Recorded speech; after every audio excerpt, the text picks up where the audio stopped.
James Clapper now claims the Russians swung the 2016 presidential election for Donald Trump. The former Obama intel chief's supposed bombshell comment contradicting the view of the entire intelligence community's formal assessment released after they thoroughly investigated the matter last year. And joining us now, former FBI Assistant Director, great American, and terrific friend of this broadcast. Good to see you, James. James Gallstrom. Nice to be here, Lou. Let's, I mean, I can't even believe the nonsense. It's unreal. From a former NDI. Yeah. Does he forget what his testimony was before the Congress? I guess he does. And I don't think it matters to him one whit whether he's caught in a lie or not. Yeah, the man needs some psychiatric help. And what about James Comey? Comey is, you know, we've been talking about, at least I have, among others, for about a year and a half now on Comey. Mm-hmm. And he's the guy with the biggest attitude and the biggest, he puts himself on this huge pedestal. The ego is just unbelievable. Yet, he has no common sense. And you know, to think that he could pull off this whitewash of a fraudulent investigation on Hillary Clinton when the president of Obama himself on at least 2 occasions said there's no evidence against her. She's done nothing wrong. I mean, you'd have to be a moron not to know that that was just a phony thing from the very beginning. Yeah, not to understand the dog whistle from the president of the United States about his former Secretary of State. He couldn't have been clearer. I agree with you. Yeah. And for the most obvious, I think the most obvious pay-for-play scandal in this country's history is the Clinton Foundation. And for the FBI to permit itself to conclude that they're not going to have an investigation, then try to sell the nonsense that, don't worry, we got it under control out in the Little Rock Bureau. Well, it wasn't the FBI was investigating the Clinton Foundation. I've called it, you know, a bigger RICO case than the mafia, right? Quite frankly. You know, more sophisticated and more money involved, you know, and it wasn't that the FBI agents didn't want to investigate it. It's, you know, these 5 or 6 or 12 or 15 or 20 or whoever with this number of sycophants in Washington. Is going to be much larger than we maybe it's 50, but I'll tell you right now, Lou, it's not the thousands of agents that are out there. I hear from tons and tons of these people. They are so upset about what is going on. You know, and some of your guests on this show, who I think I respect, you know, have talked about turning over the FBI to the Marshal Service. I think that's really a crazy idea. Everyone has their own idea, but that is not anything that should ever happen. We need new leadership. We need discipline. We need to get rid of the top-ranking people in there right now and bring a leader in there that can motivate and discipline the agency. That's what needs to happen. Here's what I think, and I'd like to get your judgment about the future of the FBI as an institution. Yes. I personally believe it depends on how many agents step forward and say, under subpoena, what truly happened. If there isn't that residual within the rank and file of the FBI, I think that the institution is doomed. And by the way, I've got sitting here with the greatest respect and affection for you. I have to say that if they don't step up here, that they deserve that institution to be absolutely swept aside. Well, I believe the vast majority of those that have knowledge, that have a reason to step forward, other than what they see on television every day. Yeah. And that's a small number, because Comey and those other sycophants brought that investigation and those other investigations close hold. You know, the agents themselves and the field officers, it was all taken away. I mean, they called up the New York office and shut down the Clinton Foundation investigation. They shut it down in Little Rock. It's not the agents that are out there. It's this group of people that perpetrated this fraud on the country and thought they could get away with it. I mean, it's unbelievable what we're doing to a fine institution. I spent most of my adult life there. You know, I know what people go to work for every day there in the FBI. Well, you know, and it's a shame that this has happened, that we've put a series of bad leadership, and I'll include Bob Mueller in that. Absolutely. I mean, Mueller and Comey was a disaster. Comey, both working in the most highly politicized administration. They politicized the Justice Department, the FBI, the Internal Revenue Service. The list goes on. Obama, there's no part of that government they didn't politicize. Obama politicized the entire government. you know, and he filled it with sycophants, and the people would succumb to the Stockholm syndrome. And I mean, it's just a tragedy what went on, you know, and guys like Brennan and Clapper and Comey. How did we ever create? How could they? John Brennan. I mean, what a this horrible. Is a man who exudes evil. I mean, all you have to do is watch the man. I know him.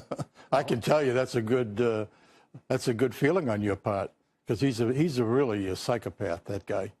You know, and all his rantings and ravings and threatening people, you know, we got to clean this thing out. Including the President of the United States. Including the President of the United States. And here we've got the Deputy Attorney General threatening people. I mean, what is this? Yeah. Here's a guy who signed one of the renewals on the fraudulent Pfizer application. I mean, what is going on here? And today we don't even know whether the Gang of Eight, the heads of the House Intelligence and Oversight Committees, actually got to see the documents of origin leading to the special counsel. We don't know whether they were just briefed about it or were they patted on the head. And I mean, this conspiracy's been working for a long, long time. Yeah. You know, and this getting Donald Trump, whenever there was an inkling that he was going to win this thing, you know, there was a fifth column, a strong fifth column, and they're still there today. They're still there today. I keep saying to folks, and I will continue to say to folks, you know, it's not just that this president has had the guts and the intelligence to drive this, but to imagine what he withstands every day, and has had to withstand from the moment he ran for this. I've known him for 43 years. For him to stand up like he has, this country. And he's never not going to stand up. Oh. No matter what happens with these fools. I believe that wholeheartedly. Yeah. Jim, it's great to see you, and God bless you, Lou Dobbs. God bless you, James Carlstrom. Thanks for being here. Here now is Tom Fitton, Judicial Watch President. Tom, let's just start right there. A day after Jim Clapper, or I don't know, it was yesterday or 2 days ago, said on The View, essentially admitted, there was somebody there. He said we could debate whether it was an informer or a spy. But Adam Schiff is still claiming there was nobody there. How does he do that? I don't understand. Well, they're parsing words. They're using the Clinton approach to word parsing. It depends what the meaning of spy is. All these Democrats, all of these Obama officials are confirming they were running an informant, running a spy against the Trump campaign, and their justification is we did it by the book, we did it by the rules. And no one buys that, and that's why Devin Nunes is pushing hard for this, and Trey Gowdy are pushing hard for this. And what's remarkable about this, you hear the Democrats attacking Republicans. That's par for the course. The Justice Department has been undermining the oversight of Congress repeatedly over the last year. Republican-run Justice Department attacks Devin Nunes and his oversight investigations repeatedly.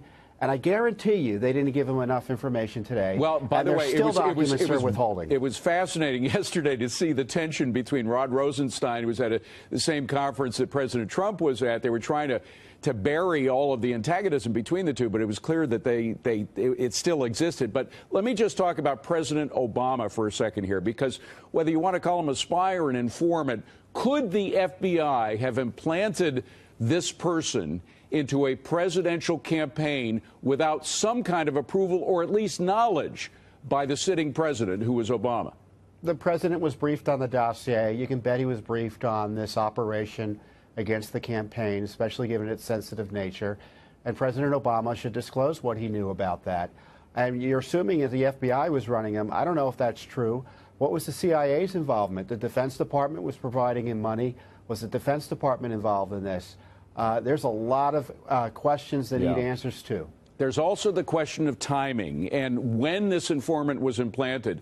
I can see relationships between this informant and people like Carter Page or others that were approached by him going way back to before that Papadopoulos meeting with the Australian ambassador that was supposed to have set all this off. Look, an informant is someone already in on the inside or friendly with folks to provide information in the ordinary course. They run into things, they tell the FBI or CIA, hey, look what I ran into.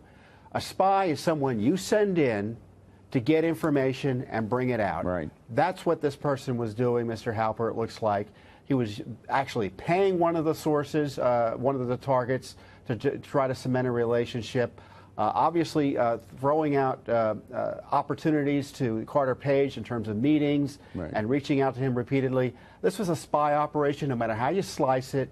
And Spygate is the charitable way of putting it. All right. I think there were crimes that took place here. Tom, we only have a couple of seconds, but Peter Strzok, who played such an instrumental role in all of the investigations, Hillary's and then the Trump investigation, there were a lot of texts between him and his lover at the FBI, Lisa Page, that went missing. And it was in a critical time from December 2016, after the election, to May 17, 2017, the day that Mueller was appointed.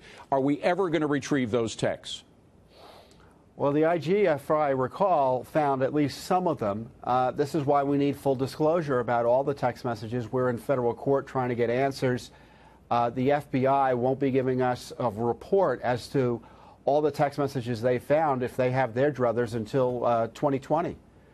Look, the president needs to intervene here and get all the records out quickly so we get answers to the appearing and disappearing text messages. Well, if it wasn't for Judicial Watch, of which you're president, we wouldn't have half of the texts that we do have and that have informed us of so much that went on there. Tom, thank you so much for what you're doing. Appreciate you appearing today.